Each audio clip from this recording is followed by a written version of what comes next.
苏婉婉和沈渊进了空间，这空间里的作物呀也成熟了。明日再收吧，今日太晚了。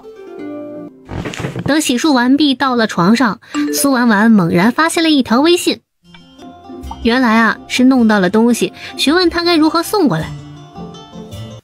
他还真买到了，让他把东西放到你的那个屋里，应该会自动带到那个空间。只是不知道你这空间和小院的空间已经合二为一了，那边的房子里面是个什么状态？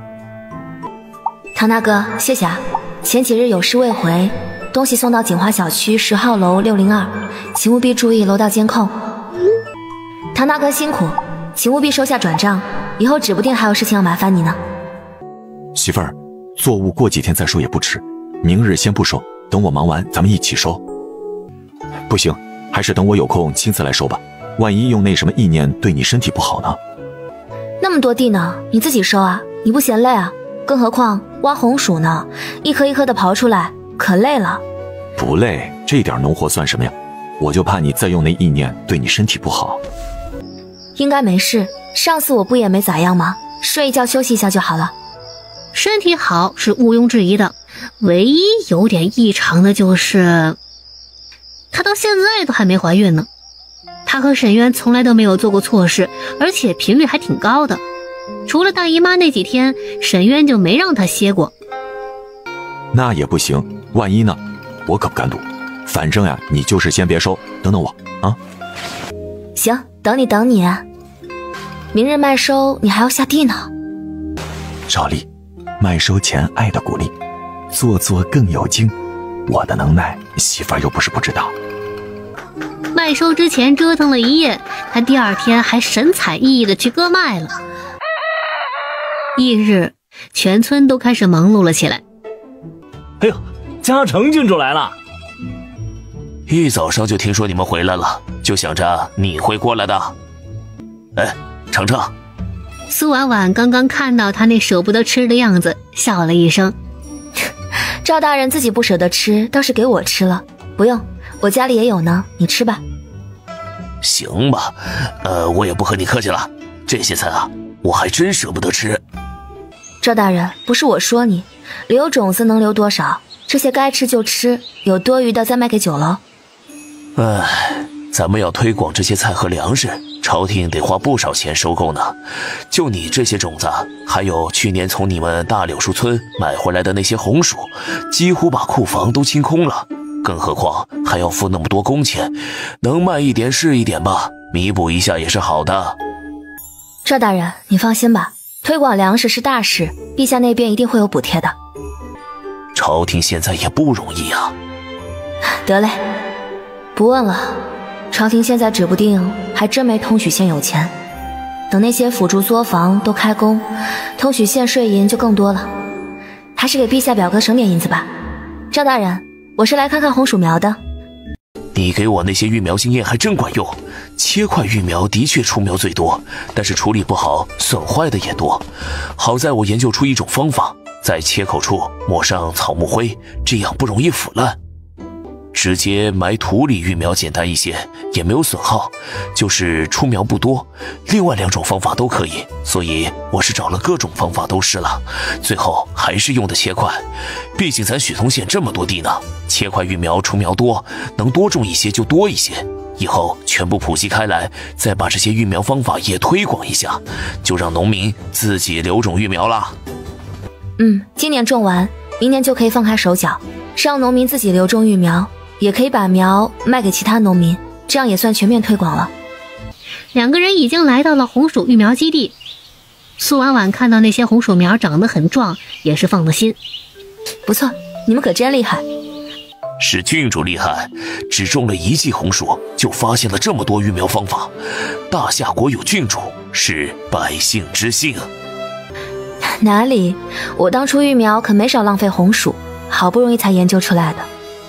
郡主在农业方面很有天分，陛下不应该封你为郡主，应该封你为大司农才对啊。商业互捧了一番，苏婉婉麻了，赶紧告辞回家去。回到家，她进了空间，想要看看唐城有没有给她回复。果然看到了唐城的微信。收到，不用谢，你放心，监控不是问题，不过暂时没那么快送过去，需要找机会。我需要知道你的入门密码。当初查案找人开的锁，封禁后又把你的锁给装上了。等回复完微信，他又出去看了看地里的作物，到底还是没收。这边正农忙时期，在现代，唐城也终于等到了机会。这一日，锦华小区附近的线路出了问题，通知停电1夜。已送，请接收。希望他真的能收到。他已经收到了唐城送进来的东西，都被他安置在一个屋子里。麦子收完了，地也犁完了，现在算是暂时告一个段落。今日两人就把那些东西全都拿了出来，这里头有说明书，看起来也挺简单的。这玩意儿还真好使，若是当作暗器来用，射程远，威力大。这里只有10把，只能发射1次，效果对不同的动物也不一样，但是也比高压电棍让动物昏迷时间长，要省着点用。时间已经够长了，几分钟的时间就够他们再补上一刀。不过看起来还是电网最好用，就是得把猛兽吸引过去，和那些麻醉枪什么的配合使用。对，不过若是知道对方是如何控兽的更好，我觉得肯定是用的药。媳妇儿说的对，这件事不急，我让人弄一头发疯的猛兽回来。若是能弄到发疯猛兽尸体，让柳大夫检查一下更好。云逸这孩子有悟性，而且文武方面都很有天赋，得好好培养啊。孟先生，那小子我知道，聪明是聪明，就是太贪玩，也皮实，有人管着是好，没人管也扶不起。骏马说的极是，这孩子呀，管得好可鲤鱼跃龙门，管不好怕是要泯然众人呐。所以今日请先生来，也是要说说云逸的学习。渊恳请先生单独教导他，除了学业，再教一些政论民生。另外，我还给他找了一个武师傅，暂时也先安排到书院，也可以让他教武艺这门课。那再好不过啊。骏马放心，孟某自然尽力。好，云逸就拜托先生了，他的性子先生也看得清楚，严师出高徒，孟先生不用顾及我们。沈渊也举杯，二人共饮。一顿饭宾主尽欢，也敲定了沈云逸以后的学习路。送了孟谦离开，苏婉婉还是一脸的同情。云逸还这么小，真的就开始了吗？不小了，他的身份不允许。皇帝表哥真的生不出孩子了吗？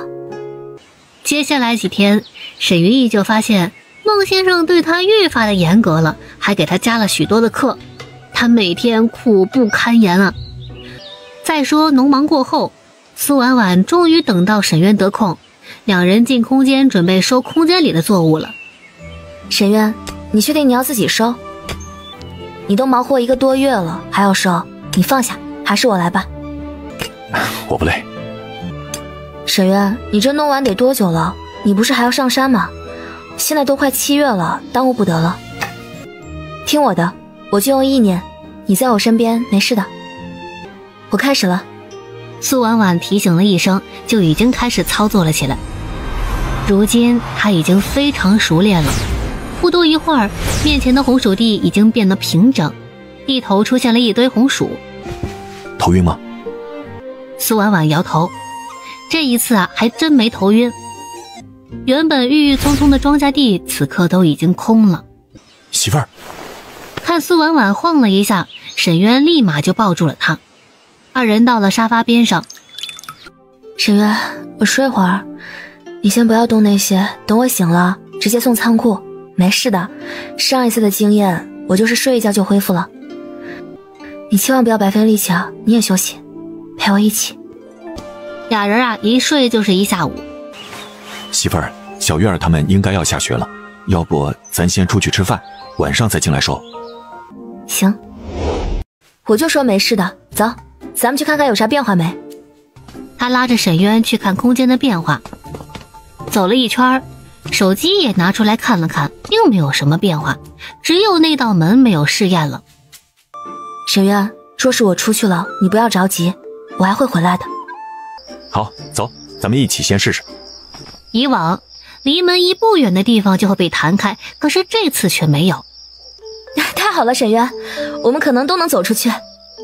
苏婉婉也忍不住紧紧地抓住了沈渊的手，二人已经推门而入了。这是602，这是我那屋子，空荡荡的那个屋子。沈渊，我们真的出来了，这是我那屋子，快看，那个最高的楼，那是这里的地标，还有那条街，全部都是卖小吃的，那边是一条江。我们能出去吗？我们试试。不过他并没有先试着出去，而是先试了试能不能再回到古代去。太好了，我们这样是不是就能来回穿梭了？真是奇怪，明明这里还是这个房子，房子里的东西就全部挪到空间那个房子里去了。大千世界还真是无奇不有。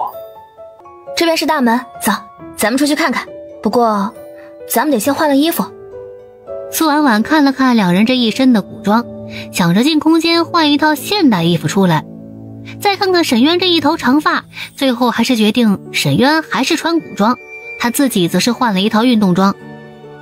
两个人轻轻地推开门，此刻是现代时间晚上9点半，现代还是灯红酒绿的，路上车水马龙。苏婉婉有意让沈渊也感受一下现代汽车的速度，招手打了一辆车。怀乡夜市，师傅。沈渊一个机灵，一只手不由自主地握住了苏婉婉的手，另一只手扒着门，浑身紧绷。这个小小的铁盒子竟然飞速地动了起来。望着车窗外迅速后退的场景，沈渊觉得自己真是长见识了。下了车就是夜市的入口。沈渊，你看，以前呢，我经常来这里吃东西。你看看你喜欢吃什么，我买给你吃，也要给小月儿他们带一些。好多人在看我，还有拿着手机拍的，咱们这要不要紧？这里啊，没人认识你，只要我包的严，不打紧。夜市很长，他也没敢多待，拎着东西到了一旁的江边。快吃啊，好吃的！这一吃也是觉得这味道简直是绝了，这个世界的东西竟然都这么好吃。这边环境不好，天空都看不到几个星星的，还是那边的天空更美。这边百姓们生活得好，吃穿不愁。也是有穷人的，而且人们的精神压力特别大，各有各的好吧。吃的太多，二人去江边转了转，就准备回去了。顺利回了空间，看了看时间，已经快到12点了。苏婉婉困得不行，洗漱了一下就睡了。夜日，等孩子们上学之后，沈渊也去了作坊，不过很快他就又回来了，因为冯刚找了过来，而且还带回来了一头狼。渊哥，那边的猛兽可是下山的越发勤快了，现在村民们都信了那些消失的人是被猛兽吃的了。我想搞清楚这些猛兽是不是被人下药了，看看有没有破解之法。刘大夫今日应该还在村里吧，我去叫他一声。柳青云家里并不远，苏婉婉很快便带着人回来了。柳青云从药箱里拿出一根银针来，直接扎到那肉里，接着又用手捻了一些肉上面的血，凑到鼻尖去闻。倒不像是毒，但是确实有药物的成分。柳叔，可能分辨出是什么药物啊？给我一些时间，我拿一块肉回去。柳叔千万不必强求，身体为重。柳叔，事关重大，暂且不能告诉他人，免得引起恐慌。当天晚上，小月儿和云逸回来，看到桌上一堆好吃的，还有小月儿最喜欢吃的草莓，两人都惊呆了。娘亲不是说没有了吗？咋忽然又有了？娘亲，我的眼睛没看错吧？草莓，我最喜欢的草莓。炸鸡、汉堡啊，这是娘亲最早给我们弄过的东西。还有可乐呢。今天晚上咱们吃这个。娘亲，草莓好好吃，我太幸福了。娘亲，你该不会又回到另一个世界了吧？回去了，不过还能回来。这件事啊，千万不能和任何人说起。娘亲，真的？那我能不能去？一会儿咱们可以试试。爹是不是也跟着娘去那边？娘，你和爹是不是背着我们去那边玩了？为啥爹也能进空间呀？还能跟着去那边？小月儿肯定也能，就我不能。心里苦，但我说不出。娘，真的吗？爹也能跟着你出去？苏婉婉看到小鱼意那可怜样，眉头挑了挑，默默地试了一下。她发现还是没有办法带云逸进去。云逸，你想要什么和娘说，娘帮你买。好，娘亲，那我可就不客气了。赶紧吃，吃完我考察一下你的课业。爹，我最近武功精进了不少呢，一会儿咱们比划比划。武功也是课业呀。就这样。成，我能看看你最近练得如何。父子二人吃完饭就去比划了。苏婉婉这边带着月儿跑进了空间，然后又到了602。娘亲，我真的能出去看看了吗？现在是晚上，我就带你去附近转一圈，等以后有机会，白天你在家的话，我带你去游乐场玩。真的吗？娘亲，耶，太好了！门口的大爷在小屋里刷抖音，并没有注意到他。门口今天也没有唠嗑的大爷大妈，两个人很顺利地出了小区。他们过来的时候，沈渊千交代万交代，随便转一圈就回，所以他也没带小月儿去远的地方，就在门口的小超市选购了一些小零食，还买了一个拿在手上的小风扇，还有2把手电筒，这就回去了。哥哥，那个世界好好，卖的东西我都没见过。小云逸认真地听妹妹说着，一脸的向往和热切。这样频繁过去，会不会被人发现？没关系，我戴了口罩的，而且呢是晚上。不过你说的也对，以后可得小心点，能不过去啊就先不过去了，有需要再过去。接下来几日，苏婉婉倒是一直都没有去那边，而沈渊这边已经开始研究那电网该如何安置使用了。安装好以后，沈渊去山上抓了几只野鸡和野兔回来。这野鸡和野兔许是太小了，刚靠近电网就被电死了。还真是神奇啊！倒是可以先把一部分猛兽引到电网里面去。若是柳树那里能研究出来猛兽身上的药物更好了，咱们也不用费这么大事。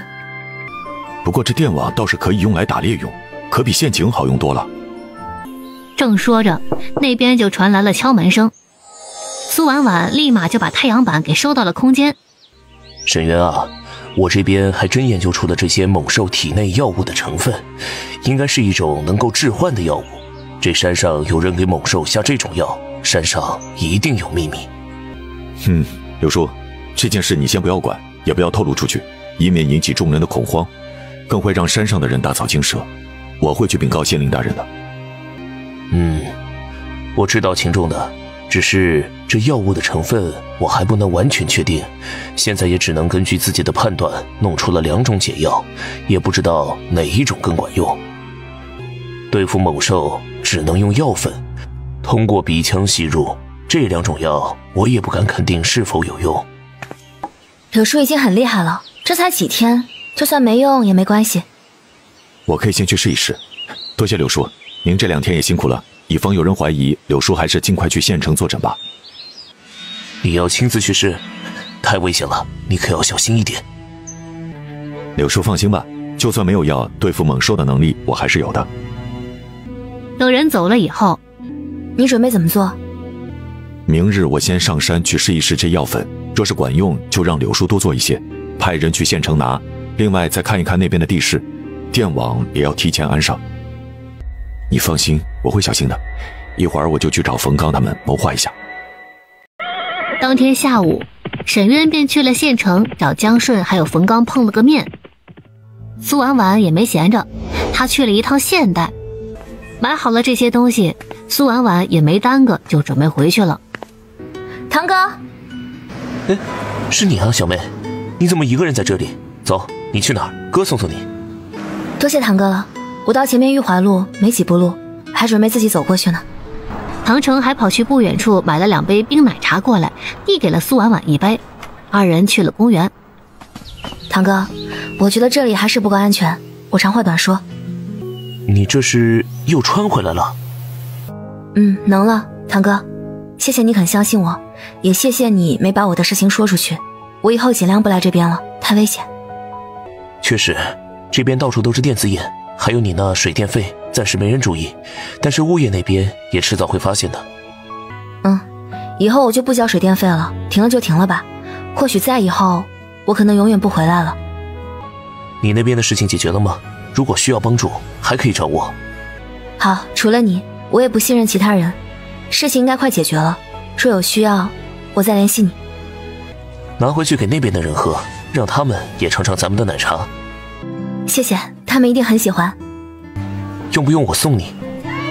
啊，不用，你放心吧，我这装扮没人能认出来。苏婉婉快到小区的时候，看了看手中的奶茶，干脆又去买了一些喝的，甚至是买了几根雪糕。回到空间，苏婉婉先把这些东西放到冰箱里，然后看时间还早，就出去亲自做了几个菜，然后还蒸了一锅肉包子。从明天开始，她可能就要一直待在空间里了，毕竟沈渊进空间的条件是她也得在空间。为了沈渊的安全，他决定沈渊离开之后，他就一直在空间里不出来。娘，爹呢？今天咋没见着爹啊？对呀，怎么没见爹爹？娘亲今天怎么亲自做饭了？还是娘做的饭好吃，这包子我也能吃2个。你们爹去县城了，晚上很晚才会回来，一会儿吃完自己洗漱先睡啊。明天开始你们爹会有其他事情不在家，我这边可能也要一直待在空间里面。你们这几日呢，去作坊吃饭，对外不要声张。小玉儿、小娘亲可以来空间看娘亲。爹要去做什么？剿匪吗？娘，我想跟爹一起去。那娘亲，我给你送饭进空间吗？你一直待在空间会不会很无聊？不用送饭，娘亲在空间里自己做。你们想吃什么也可以告诉娘亲，娘亲在空间里做了，你给哥哥送出来。娘亲，我想吃鱼，酸菜鱼。不过，娘亲会不会太辛苦了呀？要不我们还是去作坊吃吧。没事，你们每天还要先去作坊那边吃饭，可以少吃点再回来。好，娘亲哪天偷懒不想做饭，我们就在作坊打饭说回来吃，然后再送进去给娘亲吃。快月儿。沈云逸等到妹妹睡了，就跑到娘亲这边来。娘，你困了就早点睡吧，我来等爹。你明日还要去上课呢，现在也挺辛苦，你先睡，娘不困。娘，我不困，我有点担心，你和爹做的事情真的不危险吗？年纪不大，操心不少，你放心吧，你爹的能耐你还不知道啊，不会有危险的。云逸，你有没有想过你长大了要做什么？我其实没想过要做什么，我想像小叔叔一样考科举，当一个像许大人一样为民的好官，也想好好学武，做一个像霍大将军一样的将军。娘，我是不是太贪了呀？贪心什么？你这是有鸿鹄之志，文武不分家，就算做将军也不能做个莽夫，对吗？娘说的对，将军也得学文，才能更好的领兵打仗，这并不冲突。那你会觉得累吗？不累，一点都不累。我要好好学，长大了才有出息，才能更好的保护家人。等我出息了，爹娘你们就不用这么辛苦了，我养着你们，我还可以保护你们呢。可真是娘的乖儿子，那娘就等着享福啦。不过你若遇到什么事情也不要逞强，我和你爹永远会在背后支持你的，这里也永远是你的家，累了呢就回家休息休息。苏婉婉想到沈云逸的身份，自己都在为他的将来感到担忧。沈渊回来的很迟，还拉回来一车的东西。你以后不用等我，我回来能自己醒来的。我也睡不着，你这车上都是肉和菜。都放空间去，这段日子省得你吃不到新鲜菜。你先吃着，我和你说件事。还是媳妇儿做的包子好吃。今天你走后，我去了那边一趟，买了这些东西。这些可以随身携带，还有这些是伤药，你能随时来空间，可是你那些兄弟又不能。这些伤药明日让他们带上，小刀也给他们分一下。哦，还有这个是望远镜，有千里眼的作用，一会儿你试试。这几个有大用途，不知道能不能用，带上万一能用呢？能通话？不是需要信号吗？你可真聪明，这个不需要信号，但是通讯距离比较短。这款说是有20公里的通讯距离，但是也不稳定，天气、地形等都会有影响。我出去，咱们先试试你继续吃。我出去吧，你和我说说怎么用。那成，你跑远点试试，也去仓库试试。讲了一通，沈渊就带着那个对讲机出了门，先去仓库试了试，通话良好，又直接飞奔到水田处，通话依旧可以。夫妻二人把这些东西都调试了一遍，确认可以用才放心。我会一直待在空间里，你遇到机会呢就可以来空间。如果真是遇到什么大事，哪怕暴露，都不要丢弃生命。你现在可是有媳妇的人了。我知道了，你放心吧。睡吧，媳妇儿，我会万分小心的。翌日，沈渊和苏婉婉去老宅那边告了别，说是北部有一个富商也想做腐竹，请他们过去帮忙指导建造腐竹作坊。正好他们也去那边收购一些黄豆回来，拜托大伯娘看顾一下家里。那有啥的呀，你们尽管去，以后就让云逸和小月儿来这边吃饭，干脆晚上也来这儿住吧，俩孩子在家我也不放心。这老宅如今就张翠花还有沈松青这对老夫妻住，还有个蹭饭的沈素。老大和老二分家出去了，沈晴也出嫁了，家里的房间就空了下来。没事，家里有黄婶子他们呢，吃饭去作坊就行，就是有事的时候看顾一下，他们愿意过来住也可以。也行，回头我跟孩子们说。沈渊赶着马车离开了大柳树村，在村口就换了另一辆马车，而他们的马车上有一对夫妻扮成他们两个，直接北上了。沈渊赶着马车直接去了赵家村，在赵家村有叶静雪当时留下的探子，名叫叶明，他一直还在找那个失踪的同伴叶雷。骏马，您怎么来了？叶明，二姐留你在这里寻找叶雷的下落，最近可有什么消息？有人在山上私挖铁矿，叶雷还活着，我们找到了他留下的记号，也确定了铁矿的方位，只是那里四周都是猛兽，猛兽敏锐，我们的人无法靠近。我今天就是为了此事来，你们这边总共有多少人？主子留了6个人来打探，但有2个被猛兽咬了，在县城养伤，现在带上我只有4人。骏马，你有办法对付那些猛兽？明天你和我们一起上山，给我们指一下矿山的位置，把你的人也都带上。沈渊当夜就直接住在了这儿。第二天，两人趁着天还没亮就扛着东西上山了。这座山很陡峭，也不好走，而且连绵山脉特别庞大。虽然他们都有功夫在身，可还是走了2天才走到地方。就在那座山里，我们的人在前面那个山崖处看到了叶雷留的标记。骏马这拿的是什么东西啊？那么远能看清吗？那边有人在走动，而且还隐约的有烟雾冒出。他还看到了入口处有几个人守着，四周也的确是有猛兽。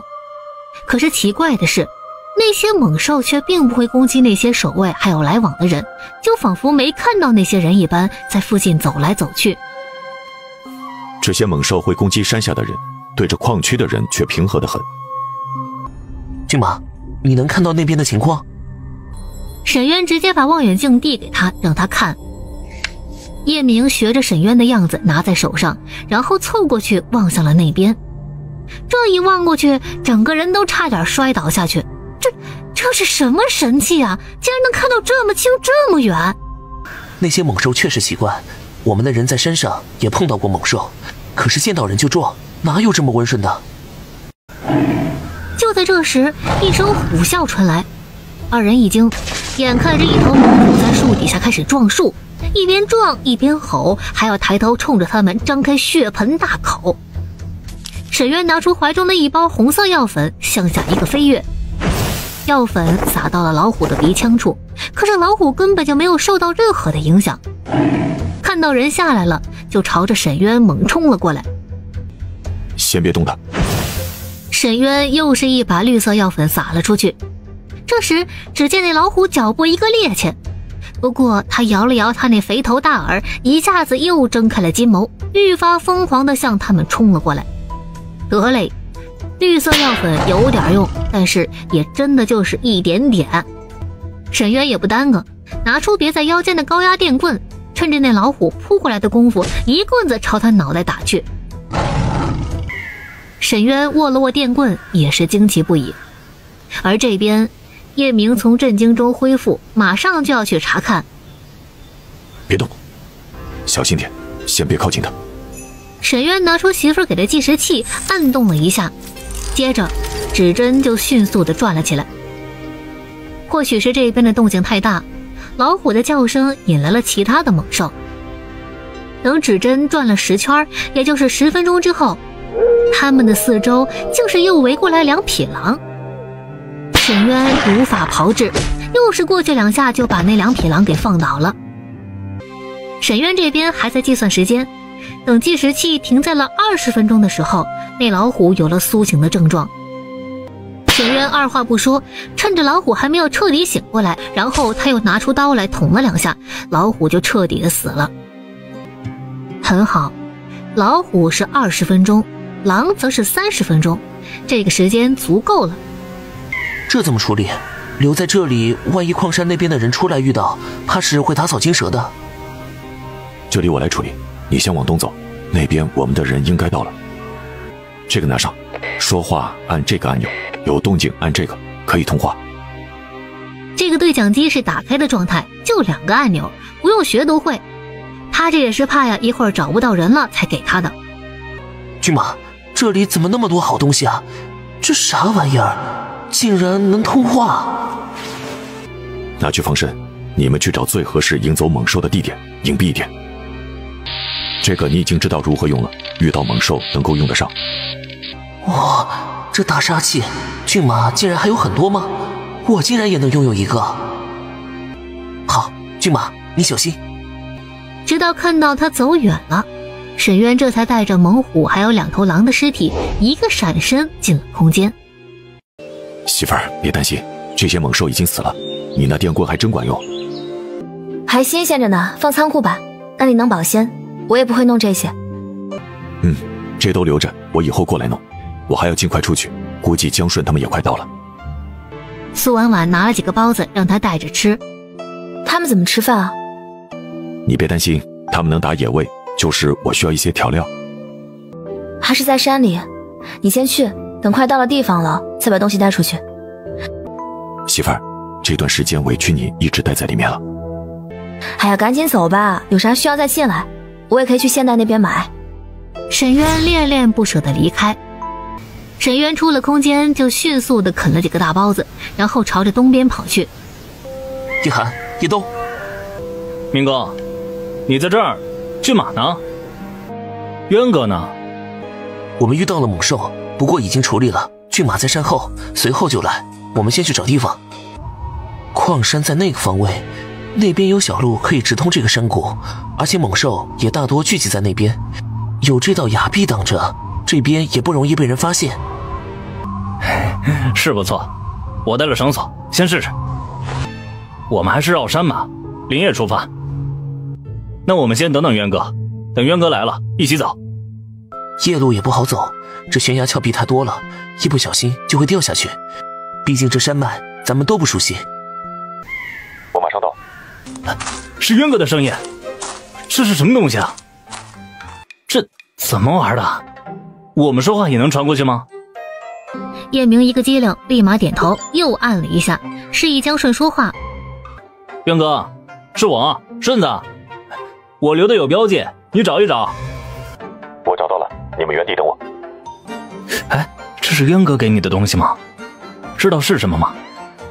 我也不知道，骏马说这就是通话的。天也快黑了，咱们还是先去打些猎物回来。你们再去附近找个山洞。沈渊到的时候，江顺第一个发现了他。渊哥，你总算来了。先带我去看看位置。叶明和江顺就带着他到了那个悬崖边，他又看了看那悬崖，从包裹中拿出媳妇儿给的绳索。渊哥，让我来吧。我下去，你们在上面看着。沈渊已经吊着绳索向下了，这悬崖也不是很高，他很快就见了底了。到了底部，他也没急着上去，而是拿了一个手电筒查看了一下四周的情况，以及通往那个山谷的小路，正准备回去，可这时候又是一声狼嚎，黑夜中闪过了好多的绿光，竟是有好几头狼朝着他这个方向奔来。沈渊的这个绳索是可以自动收缩的，而且收得很快，沈渊几乎毫不费力就已经到了半山腰。渊哥，到底了吗？能到底，从底部往那个山谷的路也算好走。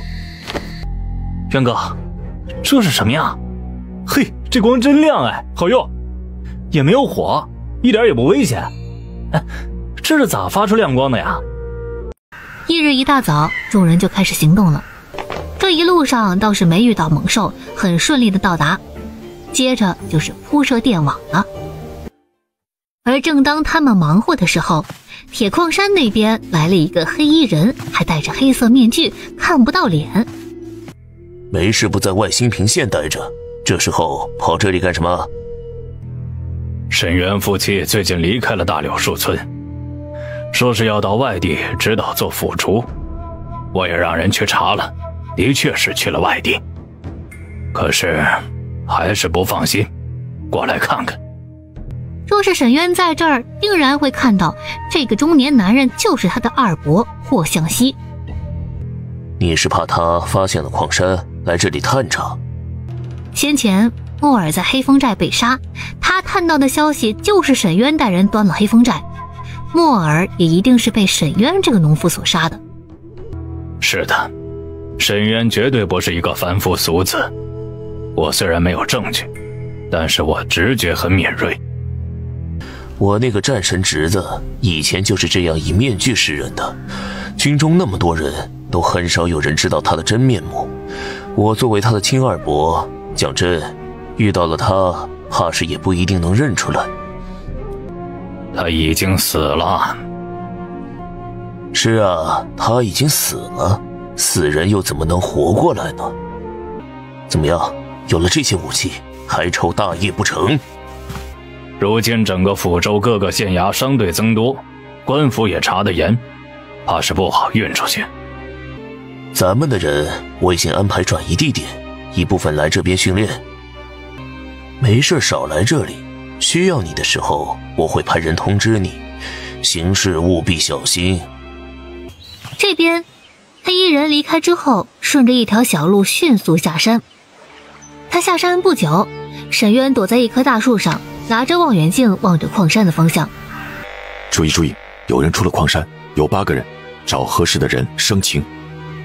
沈渊他们忙活的时候，苏婉婉在空间里倒是悠闲得很。他偶尔也去一次现代，买些吃的喝的，然后就在空间里面各种做美食。娘亲，你今天做什么？咋这么臭啊？娘亲，这么臭能吃吗？你别吃了，我去作坊给你带点饭过来，就说我没吃饱，不会让黄奶奶发现的。你这会儿怎么过来了？你哥哥呢？成王舅老爷来了，看爹娘不在，就去作坊转了一圈，哥哥陪着呢。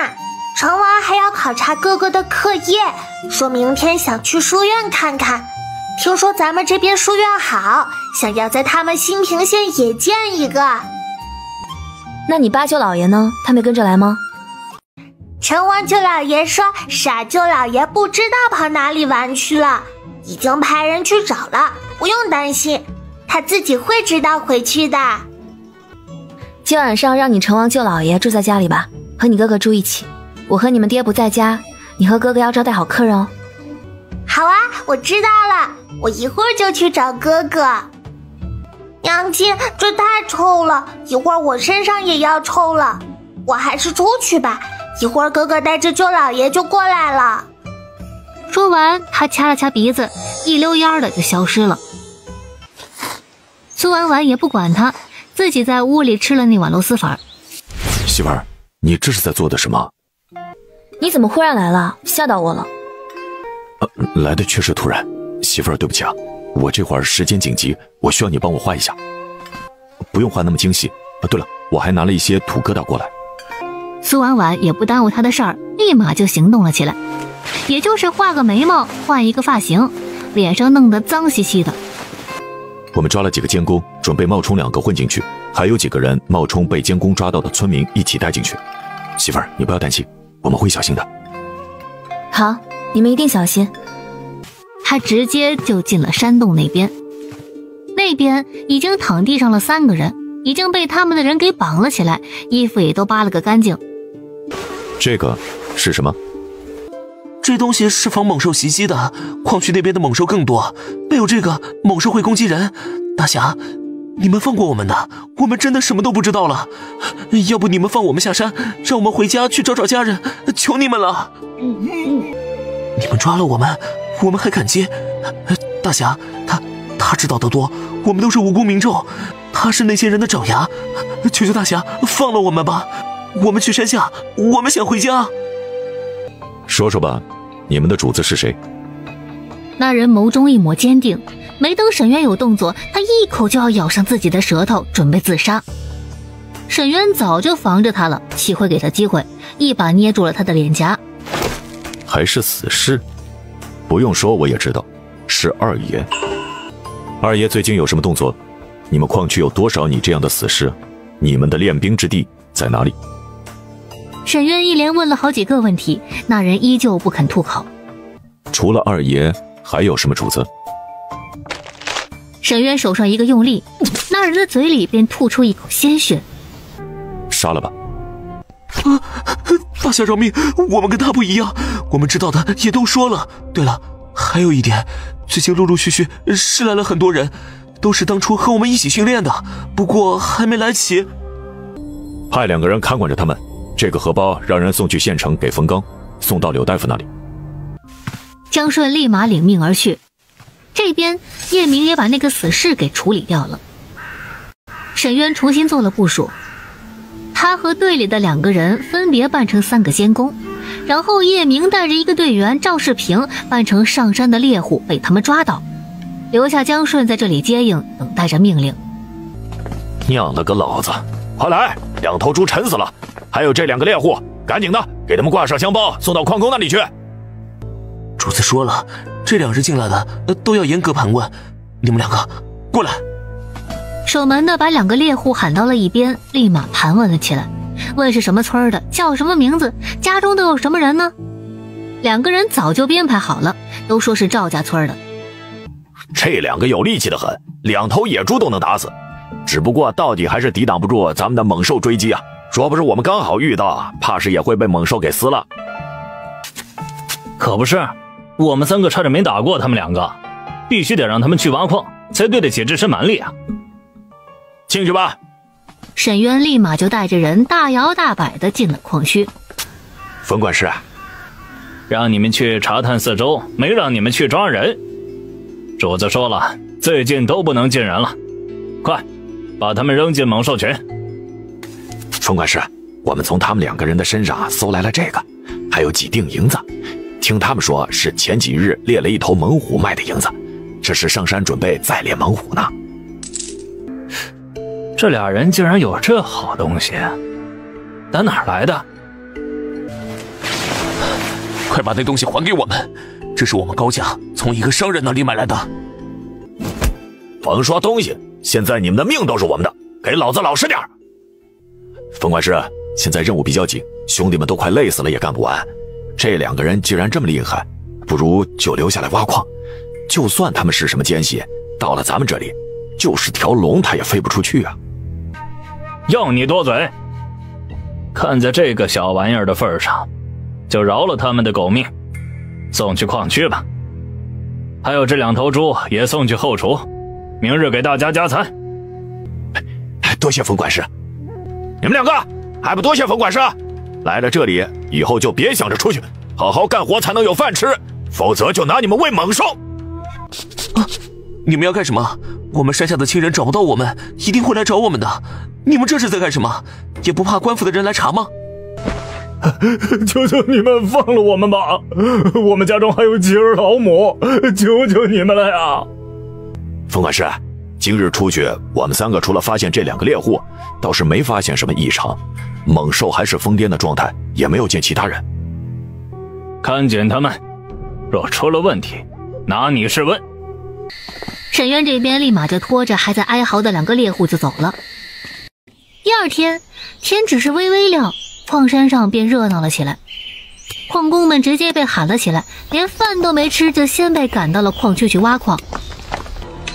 叶明和赵世平一边干活一边观察着四周，这挖矿的人还真不少，监工也不少，谁有那么一丝懈怠，就是一顿竹笋炒肉。没事别乱看，他们会出鞭子。这边沈渊也开始上工了，他就相对轻松点，是管那些矿工的。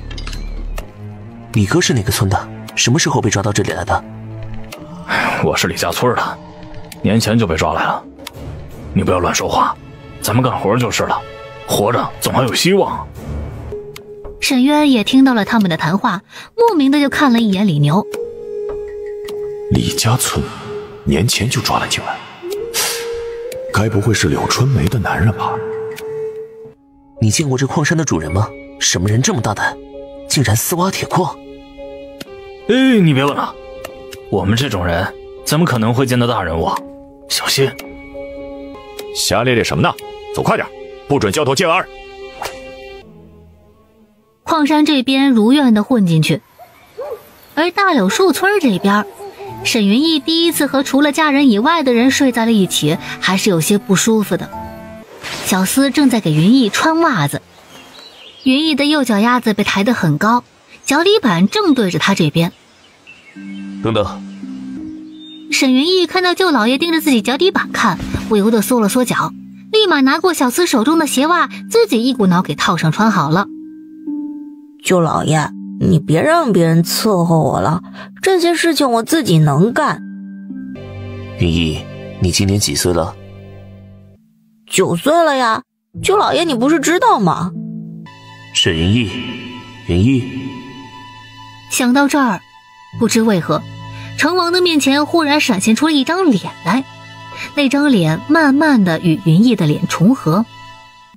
你们爹娘什么时候回来，你知道吗？不知道。娘亲在空间里，但是坚决不能说，甭说是舅老爷了，就是姥姥在这儿也不能说啊。走吧，去作坊吃了早饭，我和你一起去学堂。月儿，云逸，我来找你们啦！主子，献王听说您来了大柳树村，就非吵着要来。无妨，你们是在哪里找到他的？就在山脚下的一个村里，他正和村里的孩子玩得热闹。以后看好他，最近山脚下不太平，别被猛兽吃了。云逸，月儿，我好想你们啊！这次我不走了，我要留下来陪你们。八哥，他们还要上学，你不能在这里。我就要待在这里，我也要去上学。你还上学？你捣乱的吧？孟先生也不收你啊。矿区这边，叶明和赵世平在矿洞汇合了，两人有些着急。一直这么干活也不是办法呀，这也打探不出来什么消息，实在是监工太多了，他们没有机会。看来想要打探，还是要看骏马那边了。两人继续挖矿，勉强找机会问一下骏马下一步的行动。沈渊借着撒尿的功夫，找了一片无人的林子，蹲着拿出对讲机，迅速地说了几句话。给魏将军和许县令传信，魏将军的人装成百姓分散入城，暂时由许县令安排安全的地方休整，没有我的命令，不得靠近大兴山脉。叶明这边倒是终于能够和叶雷说上话了。你一个人啊？他其实只是有些结巴，但并不严重。叶雷需要确定他是被抓上来的，还是特意带人进来解救他的。叶明摇了摇头，没说话。这边矿区的管事叫陈文介，我认出了他，是京城兵部尚书家的六公子。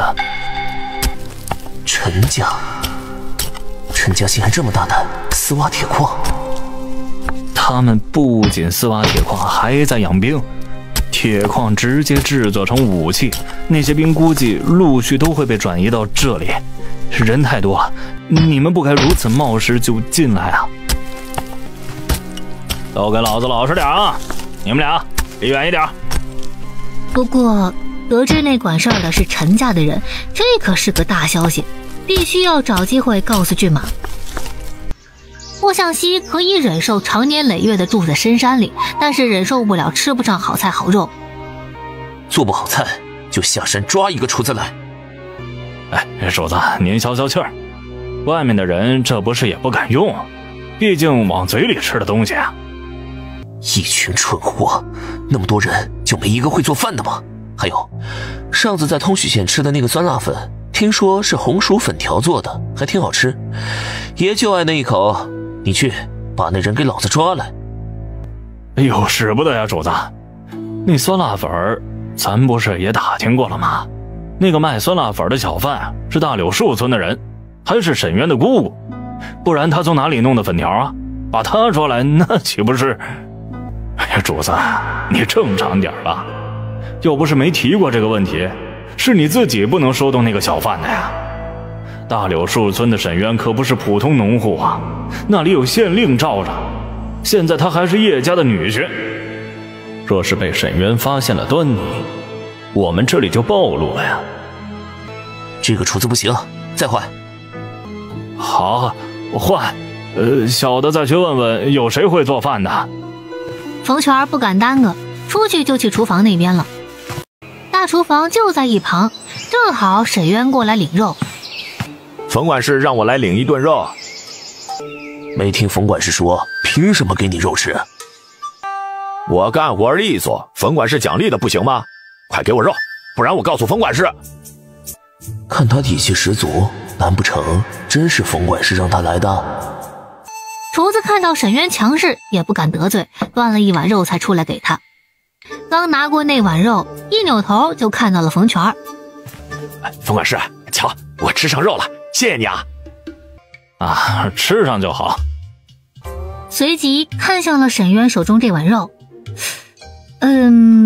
应该是野猪肉，黑乎乎的，也不知道怎么的，这做出来看着就没胃口。哎，给其他人吃的做熟就行，只是小厨房这边该怎么办呢？这肉都是硬的，难吃。冯全看他一脸很难吃的样子，又不舍得似的一口一口的吃下去。冯全沉默了。哎呀，连这些人都觉得难吃，那可是好久没吃过肉的人啊。你出来，你不用干了，还去挖矿去。厨子一个机灵，磕头称是，一溜烟的就起身跑了。哎，谁厨艺好的，能让主子多吃几口，奖100斤。如果没有人来，那你们都不用活了。冯管事，我知道有个人会厨艺。他们这里流传着一句话，敢惹我，推你去小厨房。因为这里不能打架，报复一个人最好的方式就是推荐他去小厨房。你跟谁有仇啊？王林，你想报复谁我不管，但是厨子是大事，不可胡闹。冯管事，我是真的有人推荐，可不是跟人家有仇。真不是有仇。冯管事可以找人过来做2道菜尝尝再说。成，你去找他，一会儿啊，让他过来试一试。沈渊带的自然是自己人，和他一起冒充监工的人。他他如今叫做周峰。只见那周峰拎起菜刀就切萝卜丝儿，那刀快的要炫出一道残影来了。周峰的萝卜丝儿色泽金黄，微微透明，散发着一股沁人的香气。冯全拿起筷子来尝了一口，眼睛都亮了。哎，我怎么吃着有股香油的味道啊？最后出锅时滴了一滴，不需要太多，多了太腻，一滴刚好。行了，以后小厨房就你们2个管吧。你做大厨，你做下手。今天晚上就开始，做不好下场跟刚才那个一样。空间里，苏婉婉已经好些天没见过沈渊了，不由得也开始担心了起来。但是小月儿每天来空间也没听说外面发生了什么大事儿，她就想着可能还没行动，也不能掉以轻心。这一日，孩子们刚吃完饭，门外就响起了一阵动静，跑到外面一看，又是八舅老爷跑来了。八舅老爷，你又来了，十舅老爷知道不？又得让他派人到处找你了。不知怎的，云逸总觉得今儿晚上的八舅老爷有点不对劲儿，不仅要和他一起洗澡，还要给他搓澡，他也就都由着他了。结果洗完澡也不和小月儿玩了，就坐在他书桌前，歪着脑袋盯着他看。也是小月儿实在看不下去了，拿出水果罐头把他叫走了。沈云逸等八舅老爷出去之后，忽然也看不进书了，想起刚才洗澡的时候，八舅老爷竟然挠他脚丫子，眸中闪过了一丝狐疑之色。八舅老爷不对劲儿，以前他不是嫌弃他脚丫子臭的吗？想到上次十舅老爷来的时候，小厮给他穿袜子，十舅老爷的反应就好像有点不对劲儿。沈云逸觉得自己一定是发现了什么，但是又抓不住。十舅老爷为啥当初要问他几岁了呢？如果他觉得是有问题，可八舅老爷不是傻子吗？为何他也会看自己脚底板呢？他真的傻吗？不知为何，八舅老爷和他们相处的一点一滴不住地在脑海中回响。月黑风高，今日连着一丝月光都没有。沈渊半夜起身到了山林中撒尿，接着身影如同鬼魅一般消失在了山林。接着他来到了空间里。沈渊，你没事吧？媳妇儿，我没事，我还得赶紧出去，就是想你了，过来看一眼。媳妇儿，你怎么瘦这么多呀？是不是没有好好吃饭？不争气，看什么看？你不是还要赶紧走呢？